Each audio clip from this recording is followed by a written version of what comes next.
स्वागत है आप सबका स्टडी फॉर सिविल सर्विसेज पर। इस वीडियो में हम डिस्कस करेंगे चैप्टर नंबर 7 जनजातियां, खाना बदोश और एक जगह बसे हुए समुदाय, tribes, nomads and settle communities. तो चलिए इसे स्टार्ट करते हैं। दोस्तों, चैप्टर नंबर 2, 3 और 4 में हमने डिस्कस किया था किस तरह से किंगडम राइज होते हैं और उनका फॉल होता है, राइट। किस तरह से जो राज्य होते हैं इनका उत्थान होता है और दोस्तों इनका पतन होता है। आपको याद होगा कि चैप्टर नंबर 2 का नाम था नए राजा और उनके राज्य। नए राजा और उनके राज्य।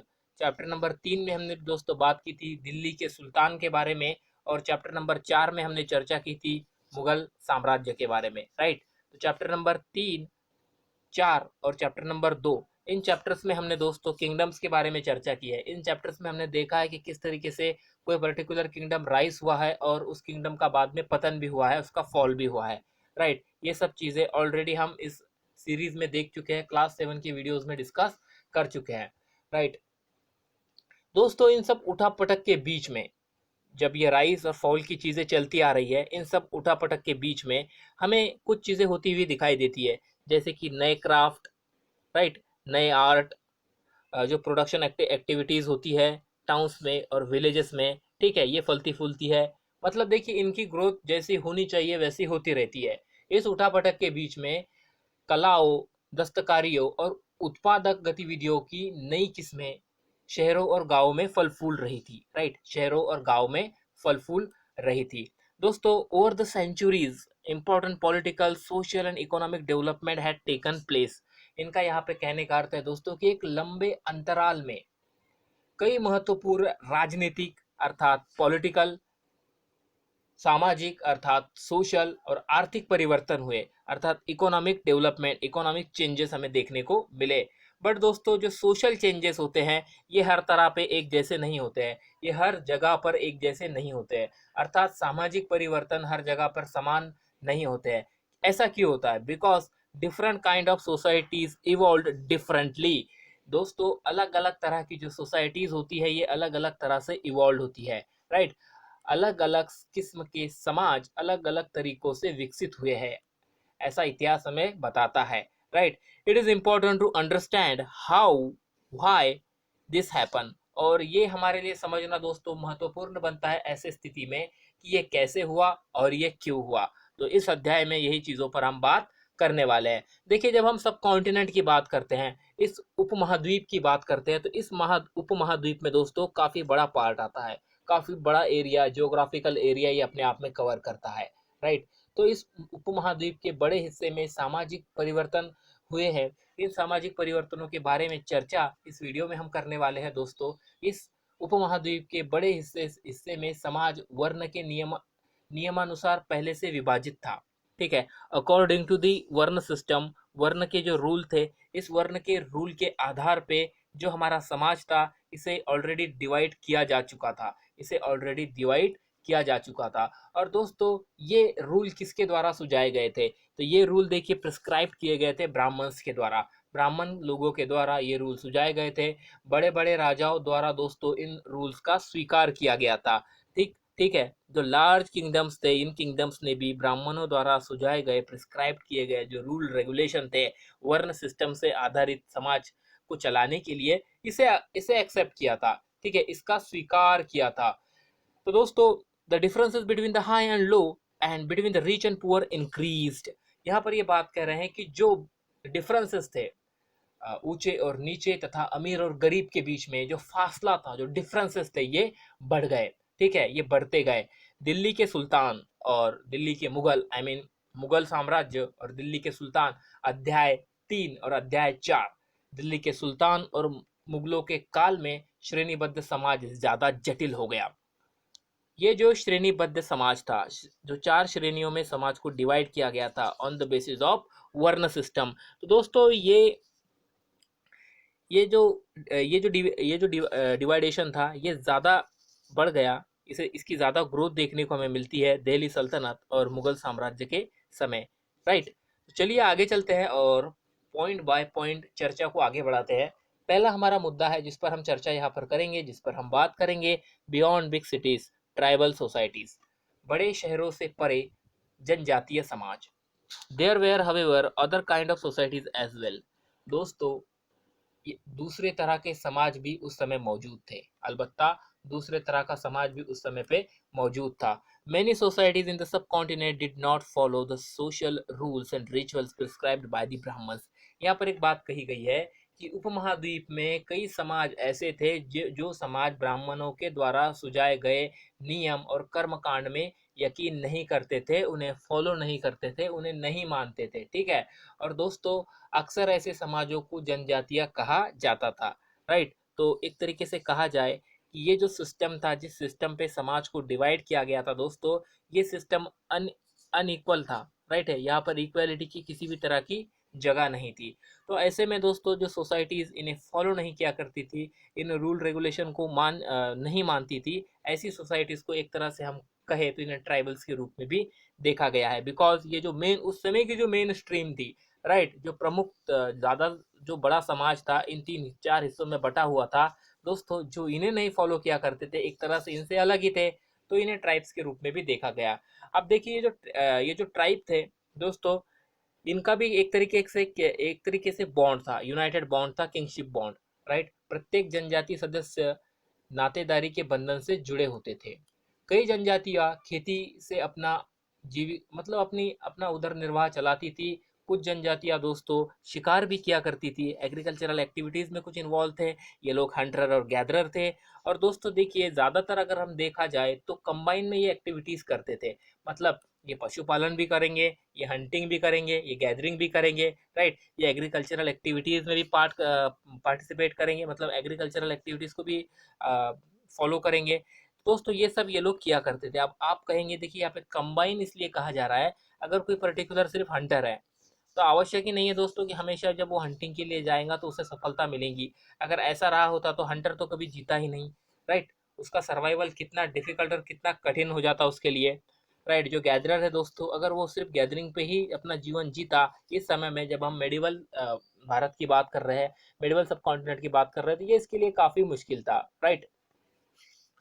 तो हमें ये देखने को मिलता है दोस्तों कि वे अपने निवास स्थान से प्राकृतिक संसाधनों का पूरा पूरा इस्तेमाल करने के लिए इन गतिविधियों का मिला जुला रूप अपनाते थे। ये जो अलग अलग एक्टिविटीज है, जैसे कि हंटिंग, गैदरिंग, एग्रीकल्चर, पशुपालन, इन सब एक्टिविटीज का मिला जुला रूप ये लोग मिला जुला इस्तेमाल ये करते थे। कुछ जनजातियां खाना बदोश थी और वे एक जगह से दूसरी जगह घूमती रहती थी। तो दोस्तों, जो कुछ जनजातियां थी, इसमें कि जो कुछ ट्राइब्स थे, ये एक प्लेस से दूसरे प्लेस तक मूव करते रहते थे, एक प्लेस पे ये नहीं रुकते थे, कभी एक जगह तो कभी दूसरी जगह। और tribal group control land and pasture jointly and divided this among the right according to their own rule. और दोस्तों देखिए, इनमें जो ज़मीन का बंटवारा किया जाता था, जिस तरीके की प्रोसीजर रूल रेगुलेशन को फॉलो किया जाता था, ये इनके खुद के द्वारा बनाए गए नियमों के आधार पर किया जाता था। जनजातीय समूह संयुक्त रूप से भूमि और चरागाहों पर नियंत्रण रखते थे, संयुक्त रूप से। ठीक है। कंबाइन में यहाँ पर जो नियंत्रण है ये संयुक्त रूप से है। ओके। और वे अपने खुद के बनाए नियमों के आधार पर दोस्तों अपने परिवारों के बीच इनका बंटवारा करते थे। संयुक्त रूप से तो ये इसे कंट्रोल करते थे, बट इसका बंटवारा किस तरीके से किया जाता था, तो इसके लिए भी इनके अपने रूल हुआ करते थे। तो देखिए, ज़्यादातर बड़े ट्राइब्स भी थे। राइट। और ये सब कॉन्टिनेंट के अलग अलग हिस्से पे हमें देखने को मिलते हैं। इस महाद्वीप के विभिन्न हिस्सों में कई बड़ी जनजातियां फली फूली। राइट। कई बड़ी जनजातियां हमें देखने को मिलती थी। They usually lived in forest. दोस्तों जनरली ये लोग फॉरेस्ट में रहते थे, हिली एरियाज में रहते थे, डेजर्ट में रहते थे।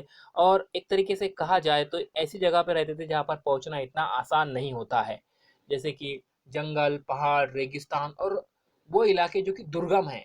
ठीक है। ऐसे स्थान पर, ऐसी जगह पर ये लोग अपना निवास करते थे। दोस्तों कभी कभी ये जो जातियां होती थी, इनमें भी विभाजन देखा जाता था, और अधिक शक्तिशाली जो लोग होते थे उनके बीच में और जो कम शक्तिशाली लोग हैं इनके बीच में टकराव होता था, इनके बीच में क्लैश होते थे।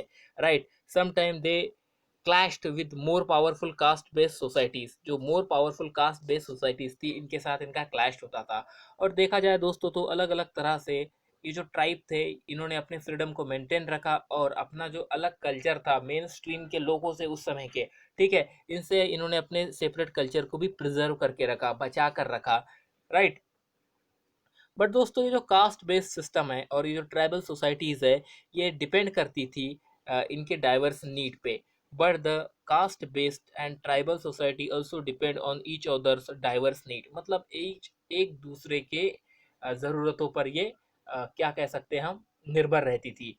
जाति आधारित और जनजातीय समाज दोनों अपने विविध किस्म की ज़रूरतों के लिए एक दूसरे पर निर्भर रहते थे, right. The relationship of conflict and dependence gradually cost both societies to change, right. टकराव और निर्भरता, कॉन्फ्लिक्ट एंड डिपेंडेंस, टकराव, कॉन्फ्लिक्ट, डिपेंडेंस, निर्भरता, राइट, के इस संबंध ने दोनों तरह के समाजों को धीरे धीरे बदलने का काम किया। ये जो इनका रिलेशन था दोस्तों, जहाँ पर टकराव भी है, जहाँ पर इनका डिपेंड एक दूसरे पे डिपेंड होना भी है, तो ये इस तरह के संबंध ने धीरे धीरे इनके रिलेशंस को बदलने का काम किया। ये जनजातीय लोग कौन थे? Who were the tribal peoples? तो देखिए दोस्तों, जो कंटेम्प्रेरी हिस्टोरियंस है, जो ट्रैवलर्स है, इन्होंने इन लोगों के बारे में ज़्यादा इंफॉर्मेशन नहीं दी है, ठीक है। जो कंटेम्प्रेरी ट्रैवलर थे, जो हिस्टोरियन थे, जिनके लिखे साहित्य के आधार पे हमें इतिहास की महत्वपूर्ण बातों के बारे में पता चलता है, इन लोगों ने दोस्तों ट्राइबल लोगों के बारे में ज़्यादा चीज़ों को नहीं लिखा है। समकालीन इतिहासकारों ने और मुसाफिरों ने जनजातियों के बारे में बहुत कम जानकारी दी है। कुछ अपवादों को अगर हम छोड़ दें, ठीक है, कुछ इसमें एक्सेप्शंस है, ऐसा नहीं है कि किसी ने इनके बारे में नहीं लिखा, कुछ एक्सेप्शंस भी हमें देखने को मिलता है। बट अगर इन एक्सेप्शंस को हम छोड़ दें दोस्तों, तो tribal people did not keep written record. तो ये जो ट्राइबल लोग थे, ये जो जनजातियां थी, ये अपने लिखित दस्तावेज नहीं रखती थी, इनका कोई लिखित रिकॉर्ड नहीं होता था। बट दोस्तों इनके जो कस्टम्स थे, इनके अ, जो कस्टम थे, जो ट्रेडिशन थी, इसे इन्होंने प्रिजर्व करके रखा एक अलग तरह से, ठीक है। इसे हम ओरल ट्रेडिशन कहेंगे। जैसे कि कोई स्टोरी है, किसी प्रकार का गीत है, किसी प्रकार का रिचुअल है, तो एक जनरेशन से दूसरे जनरेशन तक ओरली ट्रांसपोर्ट किया जाएगा, कहीं लिख कर नहीं रखा जाएगा, कोई कहीं इसका इंस्क्रिप्शन नहीं मिलेगा, कहीं शिलालेख पे नहीं लिखा जाएगा, ठीक है। तो इस तरीके से ये लोग अपने रीच कस्टम्स को और ट्रेडिशंस को प्रिजर्व करने में कामयाब होते हुए हमें दिखाई देते हैं, राइट। और एक जनरेशन से दूसरी जनरेशन तक ये चीज़ें दोस्तों ट्रांसफर होती है, राइट। समृद्ध रीति रिवाजों और वाचविक मौलिक परंपराओं का संरक्षण करते थे। ये परंपराएं हर नई पीढ़ी को विरासत में मिलती थी। आज के इतिहासकार जनजातियों का इतिहास लिखने के लिए दोस्तों इन्हीं वांशिक परंपराओं का इस्तेमाल करते हैं। अगर प्रेजेंट डेज के हिस्टोरियंस के बारे में हम देखें, तो ये प्रेजेंट डेज के हिस्टोरियन ट्राइबल पीपल के बारे में जब इतिहास लिखते हैं, कोई बात लिखते हैं, तो किस आधार पर लिखते हैं? इनके पास तो कोई रिटर्न रिकॉर्ड नहीं है, ठीक है। और रिटर्न रिकॉर्ड अगर होंगे, लिखित दस्तावेज अगर होंगे, तो वो इतने भी नहीं है दोस्तों कि जिसके आधार पे काफ़ी सारी चीज़ों को हम डिस्क्राइब कर सके, उन पे बात कर सके। तो प्रेजेंट डेज के जो हिस्टोरियंस है, ये जो ट्रेडिशंस है, ये जो कस्टम्स है, ये जो रिचुअल्स है, जो ये लोगों के द्वारा फॉलो किए जाते थे, ठीक है, इनको आधार मानकर इनके बारे में इतिहास लिखते हैं। इन ओरल चीज़ों को आधार मानकर इनके बारे में इतिहास लिखा जाता है। देखिए ये जो जनजातीय लोग थे, ये हमें सब कॉन्टिनेंट के हर रीजन में देखने को मिलते हैं। एवरी रीजन, सब कॉन्टिनेंट के हर जगह पे ये लोग थे, ठीक है। और इनका जो प्रभाव था दोस्तों, ये हमें अलग अलग समय पे अलग अलग जगह पे देखने को मिलता है, राइट। इनका प्रभाव समय के साथ बदलता रहता है, ओके। जो कुछ पावरफुल ट्राइब थे, इन्हें ये लार्ज टेरिटरीज को कंट्रोल करती थी। जैसे कि पंजाब में अगर हम बात करें तो खोखर ट्राइब, ये यहाँ की एक इन्फ्लुएंशियल ट्राइब थी। और दोस्तों 13 और 14 सेंचुरीज के बीच में इस ट्राइब ने यहाँ पे एक तरीके से अपना नियंत्रण स्थापित किया था। तो कुछ शक्तिशाली जनजातियां थी जो बड़े इलाकों पे नियंत्रण करती थी। पंजाब का खोखर जनजाति 13वीं और 14वीं सदी के दौरान बहुत प्रभावशाली जनजातियों में से एक थी। Later the Khokhar became more important, और समय के साथ दोस्तों ये लोग ज़्यादा महत्वपूर्ण हो गए।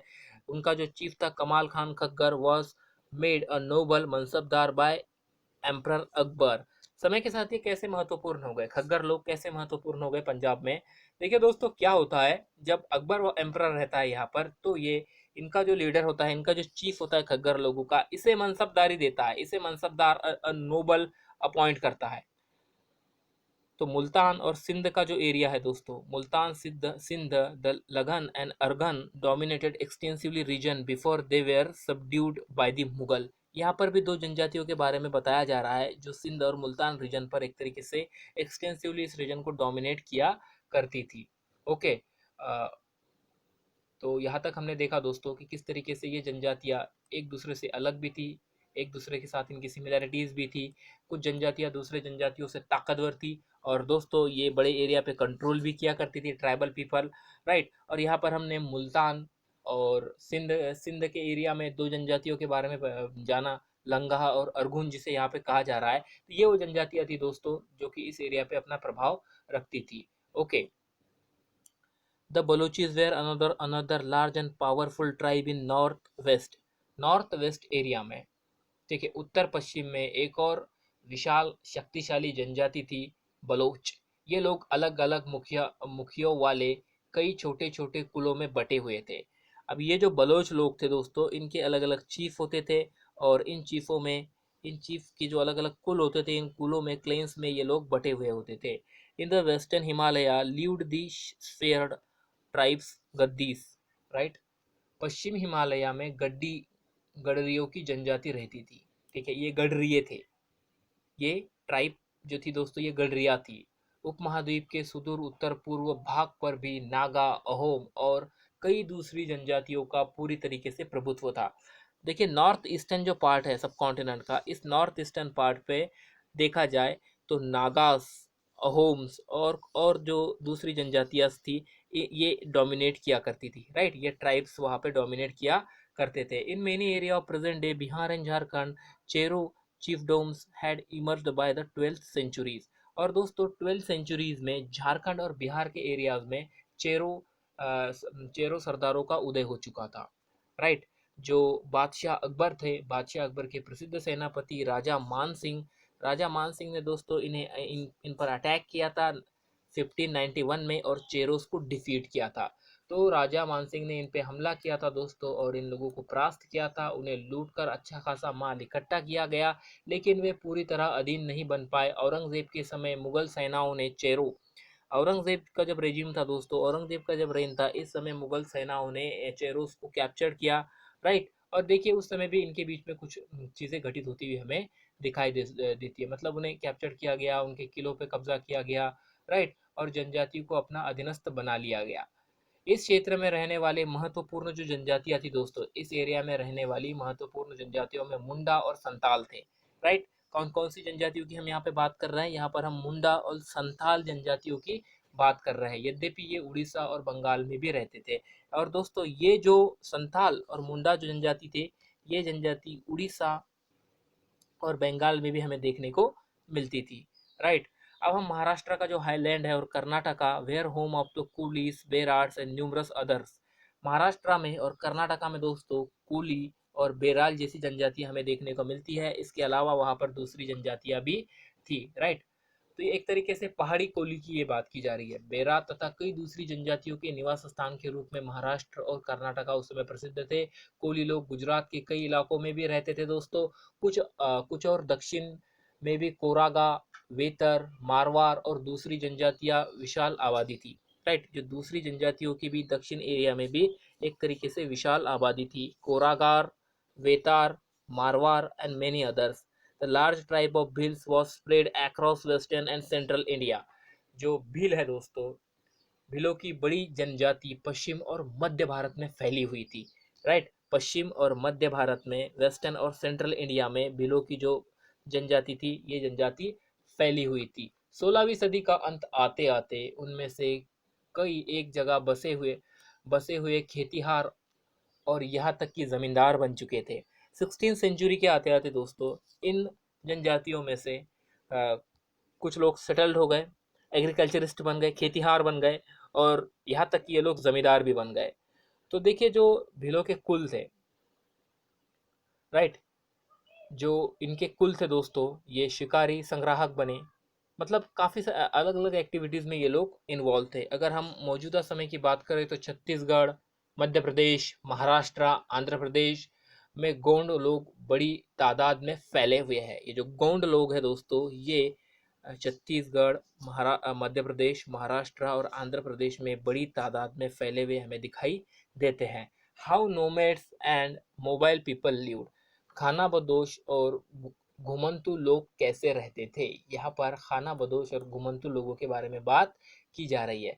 तो दोस्तों देखिए, नोमैडिक पेट्रोलिस्ट अर्थात खाना बदोश चरवाहे अपने जानवरों के साथ दूर दूर तक घूमते रहते थे। ये जो खाना बदोश चरवाहे थे, ये अपने जानवरों के साथ एक काफ़ी दूर तक इन्हें जाना पड़ता था। ठीक है, तो जानवर जब चरेंगे तभी तो ये सर्वाइव कर पाएंगे। और दोस्तों, जब जानवर अच्छे से जी पाएंगे तो उसके जो मालिक है, राइट, उसका जो मास्टर है, वो भी अच्छे से रह पाएगा। तो देखिए दोस्तों, ये क्या प्रोडक्ट देते थे ये कैटल से क्या इन्हें मिलता था, तो इन्हें मिल्क मिलता था दोस्तों। इसके अलावा इन्हें पेस्टोरल प्रोडक्ट भी इनसे मिलता था। ये एक्सचेंज क्या करते थे वूल, घी एक्सेट्रा से with settle agriculturist for grain, cloth, utensil and other product. और ग्रेन, क्लोथ, यूटेंसिल और अदर प्रोडक्ट लेते थे, अपने प्रोडक्ट को देते थे। एक तरीके से जो बार्टर सिस्टम पहले होता था, उसी के माध्यम से एक तरह से ये लोग अपना व्यापार, अपना व्यवहार किया करते थे। They brought and sold this good as they moved from the one place to another, transporting them on their animal।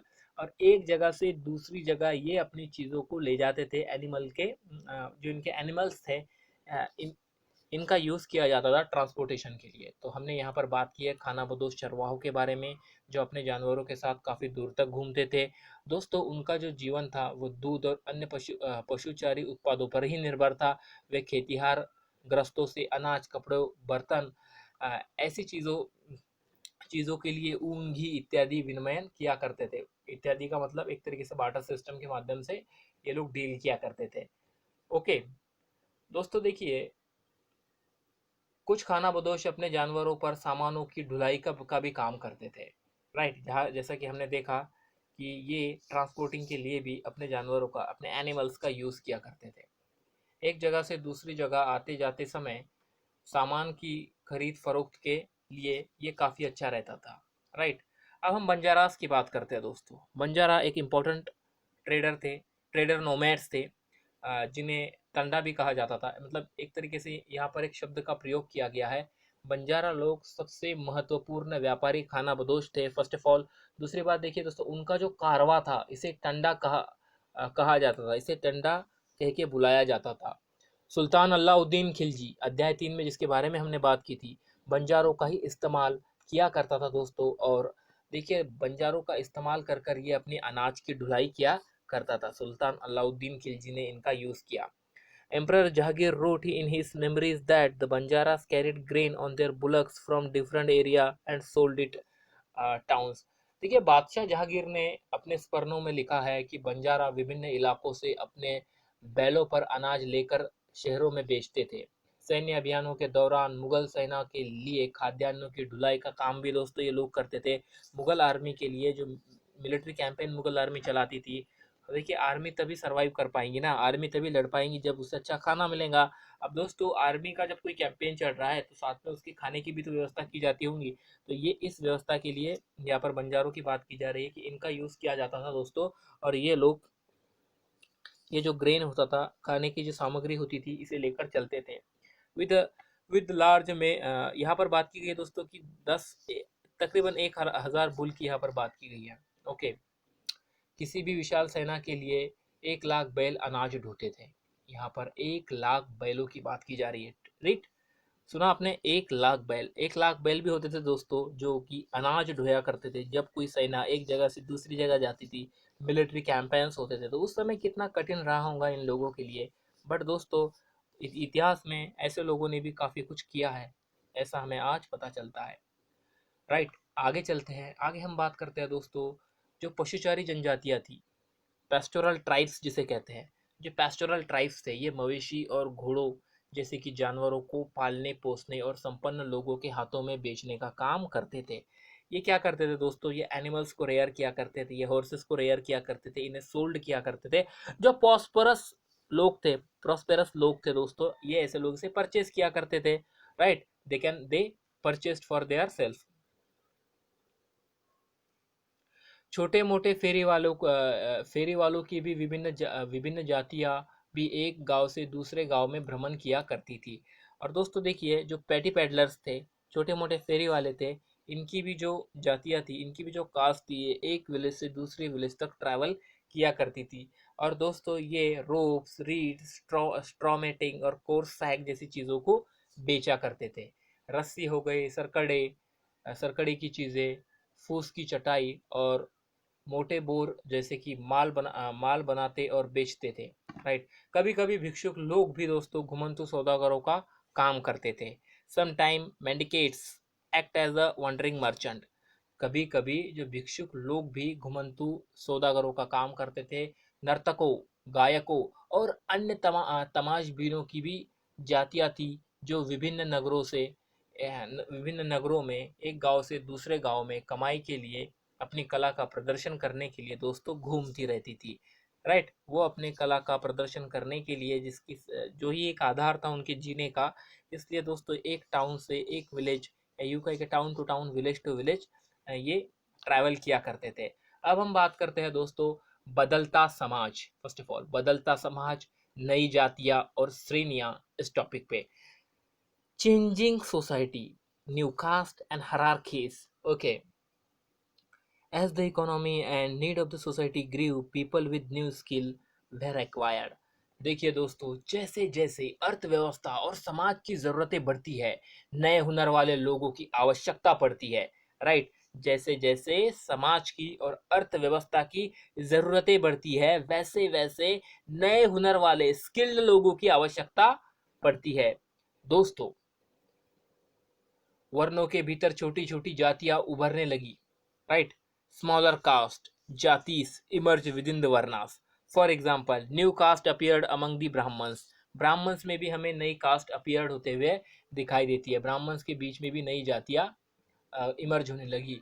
दूसरी ओर अगर देखा जाए दोस्तों, तो कई जनजातियां और सामाजिक समूहों को जाति विभाजित समाज में शामिल कर लिया गया और उन्हें जातियों का दर्जा दे दिया गया। Right. On the other hand, many tribes and social groups were taken into the caste-based society and given the status of the jatis. Okay, specialized artisans, smith, carpenter, masons were also recognized as a separate jatis by the Brahmins. Right?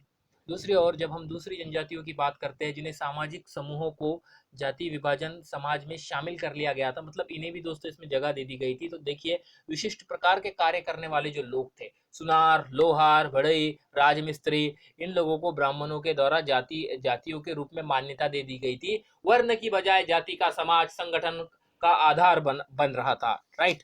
जो वर्ण system था, इस वर्ण system के अलावा दोस्तों अब जाति का समाज, right, jatis rather than varna became the basis of organising society. तो यहाँ से ये बदलाव होते हुए हमें दिखाई देता है। राइट। यहाँ से इस तरीके के बदलाव होते हुए दोस्तों हमें दिखाई देते हैं। अब हम यहाँ पर बात करते हैं 11th और 12th सेंचुरी में क्या हो रहा था।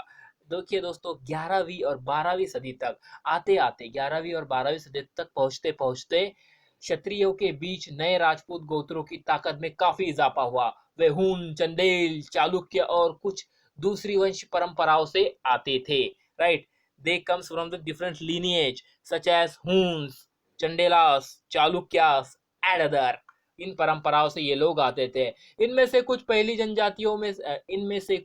जनजातियों में आते थे दोस्तों, और बाद में कई कुल राजपूत मान लिए गए। धीरे धीरे उन्होंने पुराने शासकों की जगह ले ली। विशेषतः कृषि वाले क्षेत्रों में यहाँ कई तरह के परिवर्तन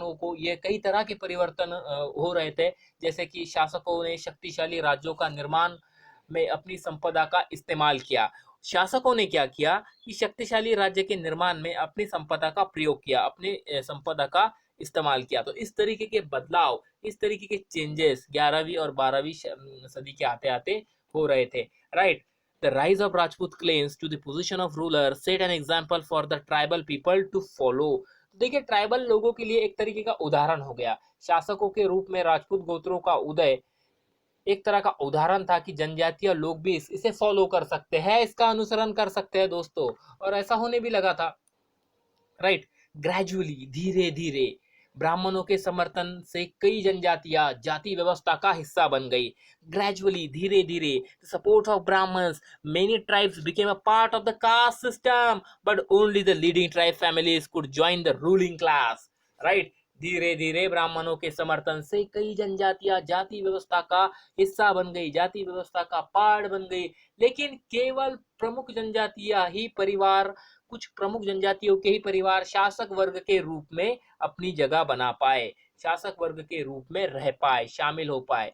दोस्तों, उनकी बहुसंख्य आबादी समाज की छोटी जातियों में से ही जगह बना पाई। दूसरी तरफ अगर हम देखें, in second side on other hand अगर हम देखें दोस्तों, तो dominant tribes Punjab, Sindh, North Western Frontier, NWF जिसे हम कहते हैं, had adopted Islam quite earlier. They continue to reject the caste system. They continue to reject the caste system. दूसरी तरफ पंजाब, सिंध और उत्तर पश्चिमी सरहद की प्रभुत्वशाली जनजातियों ने काफी पहले ही इस्लाम को अपना लिया था। वे जाति व्यवस्था को नकारते रहे, right. They don't accept the, actually they reject the caste system. सीधी सीधी बात है कि भाई एक्सेप्ट वगैरह पे नहीं जाते हैं। इन लोगों ने जाति व्यवस्था का जो ये सिस्टम था इसे नहीं अपनाया, इसे इन लोगों ने रिजेक्ट किया। तो देखिए, एक अनइक्वल सोशल ऑर्डर जो कि सनातनी हिंदुइज्म के द्वारा, सनातनी हिंदू धर्म के द्वारा प्रस्तावित गैर बराबरी वाले सामाजिक व्यवस्था इन इलाकों में बड़े पैमाने पर स्वीकार नहीं की गई, राइट। सनातनी ऑर्थोडॉक्स हिंदुइज्म के द्वारा दोस्तों जो अनइक्वल सोशल ऑर्डर को प्रिस्क्राइब किया गया था, ऐसे प्रिस्क्रिप्शन को, ऐसी बताई गई बातों को इन एरियाज में रहने वाले लोगों ने नकारा, इसे रिजेक्ट किया। The emergence of state is closely related to the social change among the tribal people, right. इसे इन लोगों ने बड़े पैमाने पर स्वीकार नहीं किया। राज्यों की उत्पत्ति जनजातीय लोगों के बीच हुए सामाजिक बदलाव से गहराई से संबंधित है, ठीक है। अगर हम देखें दोस्तों, तो एक तरीके से जो राज्यों की उत्पत्ति हुई, जो स्टेट इमर्ज होकर आए, इनके बीच में और जो सोशल चेंज हुआ, इनके बीच में एक तरीके से हमें कनेक्शन देखने को मिलता है। राज्यों की उत्पत्ति जनजातीय लोगों के बीच हुए सामाजिक बदलाव से मतलब सामाजिक बदलाव के गहराई से संबंधित है, right. The two example of important parts of our history described, right. दोस्तों यहाँ पर अब हम दो ऐसे ही एग्जाम्पलों के बारे में बात करने वाले हैं, दो ऐसे ही उदाहरणों के बारे में बात करने वाले हैं। नज़दीक से एक नज़र देखते हैं इन पर। पहले बात करते हैं गोंड के बारे में, राइट। दोस्तों, ये लोग गोंडवाना नामक विशाल वन प्रदेश में रहते थे, ठीक है। ये लोग गोंडवाना नामक एक विशाल वन्य प्रदेश में रहते थे, जो शिफ्टिंग कल्टीवेशन किया करते थे, जिसे हम स्थानांतरित कृषि कहते हैं, अर्थात एक जगह से दूसरी जगह जाकर खेती करना, ओके। और दोस्तों, ये जो जनजातियां थी, कई छोटे बड़े कुलों में बटी हुई थी। प्रत्येक कुल का अपना अलग अलग राजा था, ठीक है। ये जनजातियां छोटे बड़े कुलों में डिवाइड हो चुकी थी और हर कुल का, हर क्लेन का अपना अलग राजा, अपना अलग एक तरीके से शासक होता था, जिसकी बातें ये मानते थे। जिस समय दिल्ली पर सुल्तान की ताकत घट रही थी, ये वो पीरियड था दोस्तों जब दिल्ली में जो सल्तनत थी, सल्तनत पे सुल्तान की जो ताकत थी, उसकी जो पकड़ थी, ये ढीली हो रही थी, ये ताकत घट रही थी। उसी समय कुछ बड़े गौंड राज्य छोटे गौंड सरदारों पर हावी होने लगे। और दोस्तों, ये जो लोग अलग अलग, मतलब अलग अलग तरह से रहते थे, अलग अलग ट्राइब्स ये जो थी, जिनके अलग अलग क्लेम्स हुआ करते थे, आई मीन गोंड लोगों के डिफरेंट क्लेन्स होते थे, कुल होते थे। तो इनमें क्या होने लगा, जो छोटे थे और इनमें कुछ लोग बड़े थे, तो ये एक दूसरे पे हावी होने लगे, एक दूसरे को डोमिनेट करने लगे। मतलब शुरुआत में ऐसा हुआ दोस्तों कि जो बड़े थे ये डोमिनेट कर रहे थे अपने से छोटे गोंड चीफ्स को, ओके। अकबर के शासनकाल के एक इतिहास अकबरनामा में उल्लेखित है कि गढ़कटंगा के गौड़ राज्य में 70,000 गांव थे। अकबरनामा किसने लिखा था? अबू फजल ने लिखा था, राइट। कितने वैल्यूम है अकबरनामा के? अकबरनामा के 3 वैल्यूम है, ओके। आई थिंक आपको याद होगा, हमने पहले इस पर बात की थी। The Akbarnama history of Akbar's reign mention the Gond kingdoms of Garha Katanga that had 70,000 village, जहाँ पर 70,000 दोस्तों गांव थे, ओके।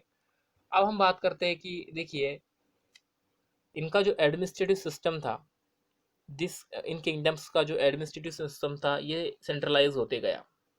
और दोस्तों, ये एक तरीके से डिवाइड होते गए, ओके। इन राज्यों की प्रशासनिक व्यवस्था केंद्रीकृत होती रही और ये राज्य गढ़ों में विभाजित होते रहे, ये राज्य गढ़ों में डिवाइड होते रहे। जो गढ़ था दोस्तों, इसे कंट्रोल किया जाता था पर्टिकुलर गोंड क्लेन के द्वारा, गोंड कुल के द्वारा, ठीक है। इसे आगे चल के और डिवाइड किया गया और ये यूनिट्स में डिवाइड हुए, और 84 यूनिट्स का 84 जो यूनिट्स थे दोस्तों, राइट, 84 गाँवों की इकाई में ये इन्हें विभाजित किया गया और इसे चौरासी कहा जाता था। 84 का उप विभाजन 72 में होता था, जो कि 12-12 गाँव को मिलकर बनते थे। ठीक है, और दोस्तों इसका जो विभाजन था ये 72 में होता था और इन ये 12-12 गांवों को मिलकर बनते थे। राइट। बड़े राज्यों के उदय ने गोंड समाज के चरित्र को बदल डाला। The emergence of large state change the nature of Gond society. तो गोंड सोसाइटी का जो अपना नेचर था दोस्तों, ये नेचर चेंज होता है और इसके पीछे रीज़न है कि एक तरीके का जो बड़े राज्यों का जो उदय हुआ, उनका मूलतः बराबरी वाला समाज धीरे धीरे असमान सामाजिक वर्गों में विभाजित होता गया। ये जो समाज था दोस्तों, जैसे कि हमने यहाँ पर देखा, शुरुआती समय में ये बराबरी वाला समाज था। यहाँ पर एक तरीके से छोटा बड़ा कोई नहीं था, सब लोग इक्वली थे। बट समय के जैसे ही आगे जाता है और जिस तरीके से चीज़ें चल रही है दोस्तों, तो यहाँ पर भी एक तरीके से इक्वल अनइक्वल वाली फीलिंग आने लगी। लोग एक दूसरे से अलग अलग फील करने लगे। अर्थात हम कह सकते हैं कि यहाँ पर भी दोस्तों भेदभाव जैसी चीज आ गई थी। ब्राह्मण received land grant from the Gond rajas and became more influential. अब देखिए, ब्राह्मण्स को गौंड राजाओं की तरफ से लैंड ग्रांट्स दिए जाने लगे। ब्राह्मण लोगों ने गौंड राजाओं से अनुदान में भूमि प्राप्त कर और अधिक प्रभावशाली ये लोग बन गए। गौंड सरदारों को अब राजपूतों के रूप में मान्यता प्राप्त करने की चाहत हुई। इसीलिए गढ़ कटंगा के गौड़ राजा अमन दास ने संग्राम शाह की उपाधि धारण की। राइट। इनका जो अमन दास नाम के राजा थे दोस्तों, इन राजा ने संग्राम दास एक तरीके से एक उपाधि को धारण किया। और इनका जो सन था, जिनका नाम दलपत था, इनकी शादी हुई थी दोस्तों दुर्गावती से, जो कि सलभान की प्रिंसेस थी। राइट। इसे फिर से देखते हैं। उनका जो पुत्र था, जिसका नाम दलपत था, ने महोबा के चंदेल राजपूत राजा सालबान की पुत्री राजकुमारी दुर्गावती से विवाह किया था। तो भाई एक चंदेल वंश की लड़की से, उनकी राजपुत्री से इस दलपत का, जो कि इनका लड़का था, इसका विवाह होता है। रानी जिनका नाम दुर्गावती था। राइट। देखिए दोस्तों, दलपत ज़्यादा समय तक नहीं रह पाए। जब उनकी डेथ हो गई तो रानी दुर्गावती एक कैपेबल महिला थी, जिन्होंने दोस्तों उनके उनके 5 साल के बेटे के बिहाफ में अपना जो एम्पायर था, या यूं कहे कि अपना जो राज्य था, इसे चलाना शुरू किया। दलपत की जब मृत्यु हो जाती है दोस्तों, उसके बाद क्या होता है, रानी दुर्गावती एक योग्य महिला होने की वजह से, कैपेबल महिला होने की वजह से, अपने 5 साल के पुत्र वीर नारायण के नाम से शासन की कमान संभालती है। उसके समय में दोस्तों राज्य का और अधिक विस्तार हुआ। ये जो राज्य था गौंड राज्य, इस राज्य का और ज़्यादा विस्तार हुआ, एक्सटेंसिव ये होता गया। फिर क्या होता है, 1565 में 1565 में आसिफ खान के नेतृत्व में मुगल सेनाओं ने गढ़कटंगा पर हमला किया। आसिफ खान लीडरशिप गढ़कटंगा पर मुगल सेनाओं के द्वारा अटैक किया जाता है, हमला किया जाता है। गढ़कटंगा की सेना के द्वारा भी दोस्तों एक तरीके से एक रेजिस्टेंस दिया जाता है, प्रत्युत्तर दिया जाता है। राइट। रानी दुर्गावती ने इसका जमकर सामना किया। उनकी हार हुई दोस्तों, और उन्होंने समर्पण करने के बजाय अपने आप मतलब एक तरीके से मर जाना ही बेहतर समझा। उनका जो पुत्र था वो भी तुरंत बाद लड़ता लड़ता ही मारा गया। ठीक है। सुन आफ्टर उनकी मृत्यु के बाद दोस्तों उनका जो पुत्र था ये भी इसी युद्ध में लड़ता लड़ता ही मारा जाता है। तो इस तरीके से जो हमने यहाँ पर गौड़ राजाओं की बात की, गढ़कटंगा एक समृद्ध राज्य था। ठीक है। इसने हाथियों को पकड़ने और दूसरे राज्यों में इनकी निर्यात करने जैसी चीज़ों एक्टिविटीज़ में दोस्तों ये लोग इन्वॉल्व थे। जब मुगल ने इन्हें डिफीट किया तो इन्होंने यहाँ पर काफ़ी अमाउंट में जो चीज़ों को बरामद किया, इसमें हाथी भी इन्हें मिले थे। ठीक है। They annex the part of the kingdom and granted the rest of the Chandra Shah an uncle of Bir Narain. Despite the fall of Garkatanga, the Gond kingdom survived for some time. However, they became much weaker later, and struggle unsuccessfully against the stronger Bundelas and Marathas. तो देखिए यहाँ पे गढ़कटंगा के बारे में और कुछ चीज़ें बताई गई है। ये कहते हैं दोस्तों, जब मुगलों ने इस एरिया पे कब्जा कर लिया तो यहाँ पर इन्हें जो चीज़ें मिली, इसमें इन्हें हाथी भी मिले। तो दोस्तों मुगलों ने घोड़ों को हराया और उन्हें लूट लूट में बेशकीमती सिक्के और हाथी, बहुतायत में हाथी मिले थे, जैसे कि मैंने आपसे बताया।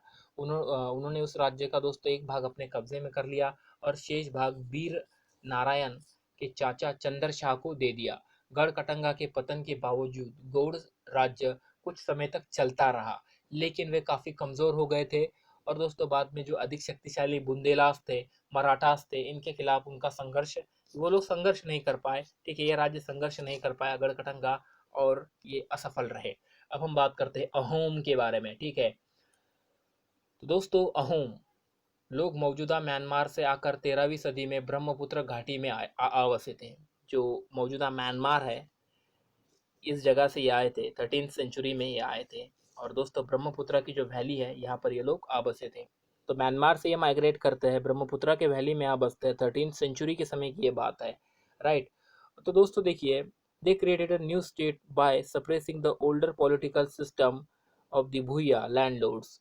अब इन्होंने क्या किया दोस्तों, जो पुरानी राजनीतिक व्यवस्था थी इसका दमन करके नए राज्य की स्थापना की। 16वीं सदी के दौरान उन्होंने चुटियों 1530 और कोच हाइजो 1581 के 1581 के राज्यों को 1581 में इन राज्यों को अपने में मिला लिया। उन्होंने कई अन्य जनजातियों को भी दोस्तों अपने अधीन कर लिया। अहोमों ने एक बड़ा राज्य बनाया, और इसके लिए 1530 के दशक में ही 1530 के दशक में ही लगभग 1530 के दशक में ही उतना पहले अग्नेय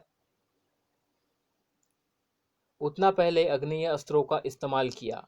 1660 तक आते आते वे उच्च स्तरीय बारूद और तोपों का निर्माण करने में सक्षम हो गए। तो दोस्तों देखिए, Ahom built a large state, इन्होंने एक बड़े स्टेट को बनाया। And for this they used fire arms, इसके लिए दोस्तों इन्होंने फायर आर्म्स का प्रयोग किया।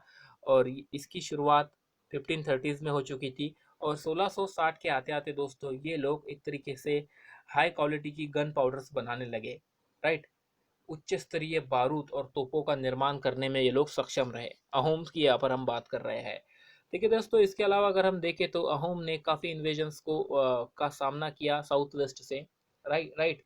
अहोम लोगों ने दक्षिण पश्चिम से कई आक्रमणों का सामना किया। बट 1662 में दोस्तों मीर जुमला 1662 में मीर जुमला के नेतृत्व में मुगल ने अहोम राज्य पर हमला किया।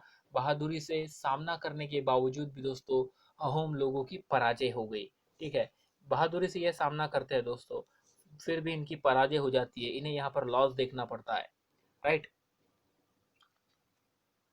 लेकिन उस क्षेत्र पर मुगलों का प्रत्यक्ष नियंत्रण ज़्यादा समय तक नहीं बन पाया। इसके बावजूद भी उस पर्टिकुलर एरिया पे मुगलों का जो प्रत्यक्ष नियंत्रण होना चाहिए था, यह नियंत्रण नहीं बन पाया। मुगल का कंट्रोल वहां उस रीजन पे स्टैब्लिश नहीं हो पाया, राइट। अब देखिए, जो अहोम राज्य था दोस्तों, ये बेगार पर निर्भर था। Ahom state depend upon the forced labour, जिसे बेगार कहा जाता है, फोर्स लेबर, इस पर ये निर्भर था। Those forced to work for the state were called paiks. जो दोस्तों राज्य के लिए जबरन काम किया करते, जिनसे राज्य के लिए जबरन काम करवाया जाता था, ऐसे लोगों को पाइक कहा जाता था। तो अहोम राज्य में जनगणना की गई थी दोस्तों। प्रत्येक गांव में अपनी बारी आने पर निश्चित संख्या में पाइक भेजने होते थे। ठीक है, इसके लिए जनगणना के बाद सघन आबादी वाले इलाकों से कम आबादी वाले इलाकों में लोगों को स्थानांतरित किया जाता था। मतलब देखिए, जहाँ पर अच्छी खासी आबादी है, यहाँ से लोगों को उस एरिया में भेजा जा रहा है दोस्तों जहाँ पर कम आबादी है। ठीक है, किस लिए भेजा जा रहा है? बेगार के लिए भेजा जा रहा है, फोर्स लेबर के लिए भेजा जा रहा है, जबरन काम करने के लिए भेजा जा रहा है। इस प्रकार अहोम कुल टूट बट जब ये कुल टूट गए, 17वीं शताब्दी का पूर्वार्ध पूरा होते होते प्रशासन खासा केंद्रीकृत हो चुका था, राइट। बट 17th सेंचुरी का समय आते आते दोस्तों इनका जो एडमिनिस्ट्रेशन था ये क्वाइट सेंट्रलाइज हो चुका था। ठीक है, ये क्वाइट सेंट्रलाइज्ड हो चुका था। देखिए, almost all adult males serve in the army during war. लगभग सभी वयस्क पुरुष युद्ध के दौरान सेना में अपनी सेवाएं प्रदान करते थे। ठीक है, ऑलमोस्ट लगभग ऑल अडल्ट सभी वयस्क पुरुष युद्ध के दौरान अपनी सेवाएं दोस्तों सेना के लिए देते थे। और दूसरी एट अदर टाइम, और दूसरे समय वे बांध, सिंचाई व्यवस्था इत्यादि के निर्माण, अन्य सार्वजनिक कामों में जुटे रहते थे। अहोम लोग चावल की खेती के लिए दोस्तों ये चावल की खेती करते थे, और इसके लिए इन्होंने एक नए तरीके को भी, मतलब देखिए एक तरीके से एक्सपेरिमेंट भी ये लोग किया करते थे, नई तरीके भी इसमें इन्होंने लेकर ये आए। अहोम समाज कुलों में विभाजित था। ठीक है। The Ahom society was divided into the clan, या जिसे खेल यहाँ पे कहा जा रहा है। They were There were very few caste of artisans, so artisans in the Ahom area came from the adjoining kingdoms. Came from the adjoining kingdom. वहाँ दस्तकारों की बहुत ही कम आबादी थी, काफ़ी कम जातियाँ थी, इसीलिए अहोम क्षेत्र में दस्तकर निकटवर्ती क्षेत्रों से आते थे। जो एक खेल हम जिसे कह रहे हैं दोस्तों, जो कुल जिसे हम कह रहे हैं, एक खेल के नियंत्रण में प्रायः कई गाँव होते थे। किसान को अपने ग्राम समुदाय के द्वारा ज़मीन दी जाती थी। जो किसान था दोस्तों, जो पेजेंट था, इसे अपने ग्राम समुदाय के द्वारा, विलेज कम्युनिटी के द्वारा ज़मीन दी जाती थी। राइट। तो देखिए जिस तरीके से एक सामाजिक व्यवस्था होती होती है, या सोशलिज्म जिसे हम कहते हैं, या कम्युनिस्ट रिजिम जिसे हम कहते हैं, वहाँ पर जैसे एक्टिविटीज़ हमें देखने को मिली बाद में, वैसी एक्टिविटीज़ अहोम काफ़ी पहले कर चुके थे। राइट। बिकॉज सभी लोग स्टेट के लिए ही तो काम कर रहे हैं, अहोम के लिए ही तो काम कर रहे हैं। राइट। तो किसानों को दोस्तों विलेज कम्युनिटी के द्वारा ज़मीन दे दी जाती थी। समुदाय की सहमति के बगैर राजा तक इसे वापस नहीं ले सकता था। ये यहाँ पर एक अलग बात है। और दोस्तों जब तक समुदाय सहमति नहीं देता है, तब तक राजा, इवन किंग भी, जब तक कम्युनिटी की कंसेंट नहीं मिलती, इस ज़मीन को वापस नहीं ले सकता। शुरुआत में दोस्तों जो अहोम लोग थे, ये जनजातीय देवताओं की उपासना करते थे। Originally the Ahom worship their own tribal gods. Originally दोस्तों ये इनके जो ट्राइबल गॉड्स होते थे, इनकी उपासना करते थे। बट क्या होता है, 17th सेंचुरी के आते आते, 17th सेंचुरी के हाफ में इन पर एक तरीके से ब्राह्मण्स का जो प्रभाव है ये बढ़ता है। और दोस्तों ब्राह्मण और मंदिर, देखिए मंदिरों को ज़मीन दी जाती है, किंग के द्वारा लैंड ग्रांट की जाती है टेम्पल्स को। और एक तरीके से शिव सिंह, जो कि 1714 से 44 तक यहाँ पर होकर गए हैं, एक तरीके से दोस्तों इस समय में हिंदुइज्म प्रिडोमिनेंट बन गया इस क्षेत्र में। बट जो अहोम किंग थे दोस्तों, did not completely give up their traditional beliefs after adopting Hinduism. Hinduism को अडॉप्ट करने के बाद भी अहोम राजाओं ने उनके जो बिलीव्स थे, उनके जो मान्यताएं थी, उसे उन्होंने कम्प्लीटली गिव अप नहीं किया। ये भी इनके साथ साथ चलती रही। तो दोस्तों एक तरीके से देखा जाए तो अहोम समाज एक अत्यंत परिष्कृत समाज था, अत्यंत सोफास्टिकेटेड ये सोसाइटी थी। यहाँ पर पोएट, स्कॉलर्स भी हमें देखने को मिलते हैं। कवियों और विद्वानों को दोस्तों अनुदान में ज़मीन दी जाती थी, नाट्य कर्म को प्रोत्साहन भी दिया जाता था। राइट। और जो संस्कृत है, important work of Sanskrit were translated into the local language. Sanskrit में जो महत्वपूर्ण काम किए गए हैं, चीज़ों को लिखा गया है, इसे लोकल लैंग्वेज में ट्रांसलेट भी किया जाता था। Historical work known as Buranjis were also written first in the Ahom language and then in Assamese. Right? बुरंजीज नामक ऐतिहासिक कृत्यों को पहले अहोम भाषा में और फिर असमी में भाषा में भी लिखा गया था। राइट। तो ये हमने अहोम के बारे में कुछ चीज़ें जानी। अब देखिए दोस्तों इस अध्याय में निष्कर्ष क्या आता है, इस अध्याय का कंक्लूजन इस अध्याय में ही दिया गया है। ये क्या है, अब हम इस पर बात करते हैं। तो चलिए इस पर डिस्कशन स्टार्ट करते हैं। देखिए अगर हम सोशल चेंज को देखें हमारे इस सब कॉन्टिनेंट में, इस पीरियड के समय अगर हम इसे एग्जामाइन करें, तो हमें यह पता चलता है कि शुरुआती में तो वर्ण बेस्ड सोसाइटी होती थी, और जो ट्राइबल लोग थे दोस्तों, ये एक दूसरे से इनका अच्छा इंटरेक्शन होता था। राइट। और ये इनका जो इंटरेक्शन था दोस्तों, एक तरीके से देखा जाए तो ये सोसाइटी को चेंज होने में बूस्ट करने के काम आता है। ठीक है। हिंदी में इसे देखते हैं। जिस युग की हम चर्चा करते आए हैं इस अध्याय में दोस्तों, जिस युग की चर्चा में इस अध्याय में करते आए हैं, उस युग के दौरान उपमहाद्वीप में काफ़ी सामाजिक परिवर्तन हुए। वर्ण आधारित समाज जनजातीय लोगों के एक दूसरे के साथ लगातार संपर्क में रहे। ये लोग लगातार एक दूसरे के संपर्क में आते रहे। इस आदान प्रदान ने दोनों तरह के समाजों को अनुकूलन और बदलाव की प्रक्रिया चलाई। अनुकूलन और बदलाव, एडेप्ट एंड चेंज की जो प्रक्रिया होती है दोस्तों, ये प्रक्रिया चलाई। बहुत सी विभिन्न प्रकार की जनजातियां थी दोस्तों यहाँ पर, और उन्होंने विभिन्न प्रकार की जीविकाएं अपनाई। जो डाइवर्स जनजातियां थी, जो डाइवर्स ट्राइब्स थे, इन्होंने डाइवर्स लाइवलीहुड को भी अपनाया। ऐसा भी हमने इस अध्याय में देखा। Right. Over a period of time many of them merge with castehood society. But कालांतर में, समय के साथ क्या होता है ये जो सिस्टम था एक तरीके से जाति व्यवस्था में, जाति आधारित समाज में परिवर्तित हो गया, बदल गया। कईयों ने जाति व्यवस्था और सनातनी हिंदू धर्म दोनों को ही नकार दिया। इसमें हमने ये भी देखा दोस्तों कि कई लोगों ने, कई जातियों ने ये जो जाति व्यवस्था थी, सनातन हिंदू धर्म ने जिस सिस्टम को प्रैक्टिस किया था, प्रिस्क्राइब किया था, उसे नकार दिया। कुछ जनजातियों ने सुसंगठित प्रशासनिक व्यवस्था वाले विस्तृत राज्यों की स्थापना की। इस तरह वे राजनीतिक रूप से ताकतवर हो गए। इस तरह वे राजनीतिक रूप से ताकतवर हो गए। They became politically powerful. इसने उन्हें बहुतर और अधिक जटिल राज्यों और साम्राज्यों के साथ संघर्ष की स्थिति में ला खड़ा कर दिया। This brought them into the conflict with the larger and more complex kingdoms and empires. ठीक है, जैसे कि हमने देखा गौंड्स हो गए, अहोम हो गए, राइट। उस समय के जो बड़े एम्पायर थे, इनके साथ इनकी टक्कर होती है।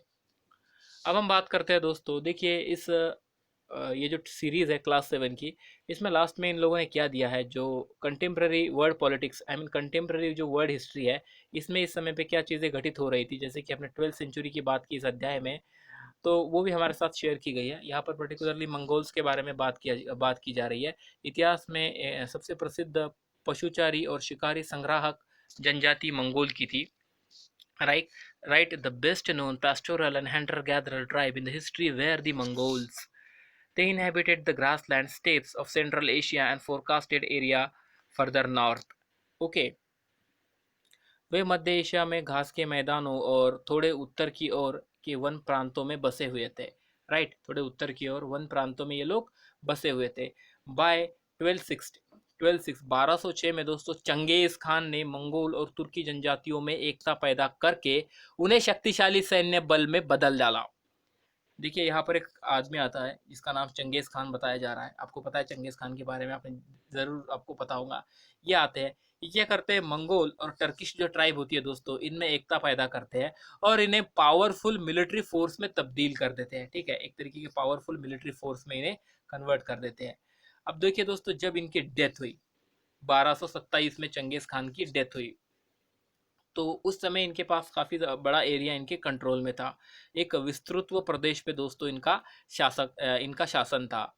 उनके जो उत्तराधिकारी आए, उनके उत्तराधिकारियों ने भी एक विशाल साम्राज्य खड़ा किया। जो विशाल साम्राज्य हमें अलग अलग समय में इसके अंतर्गत रूस, पूर्वी यूरोप, चीन तथा मध्य पूर्व का भाग का बड़ा हिस्सा इसमें शामिल था। दोस्तों, ये जो मंगोल थे, मंगोल के पास सुसंगठित सैन्य एवं प्रशासनिक व्यवस्थाएं थी। The Mongol had well organised army and administrative systems. तो एक तरीके से सुसंगठित सैन्य एवं प्रशासनिक व्यवस्थाएं इनके पास थी। ये विभिन्न जातियों और धार्मिक समूहों के समर्थन पर आधारित थी। ठीक है, विभिन्न जातीय और जो धार्मिक समूह होते हैं, इनका जो समर्थन होता है, इस पर यह आधारित थी। तो इस चर्चा को अंत तक देखने के लिए, जिसमें हमने इंग्लिश एज वेल एज इसका ट्रांसलेशन हिंदी में भी आपके लिए सुनाया, ठीक है, हिंदी में भी आपको प्रेजेंट किया। आई होप कि आपको पसंद आया होगा, आप बोर नहीं हुए होंगे। और दोस्तों, कमेंट बॉक्स आप ही के लिए, आप शेयर कर सकते हो आपको कैसा लगा, आप इसे लाइक कर सकते हो। ठीक है, दोस्तों के साथ शेयर कर सकते हो। स्टडी फॉर सिविल सर्विसेज को सब्सक्राइब कीजिए अगर अब तक नहीं किया है तो। मिलेंगे अगले वीडियो में और नेक्स्ट चैप्टर पे बात करेंगे। धन्यवाद।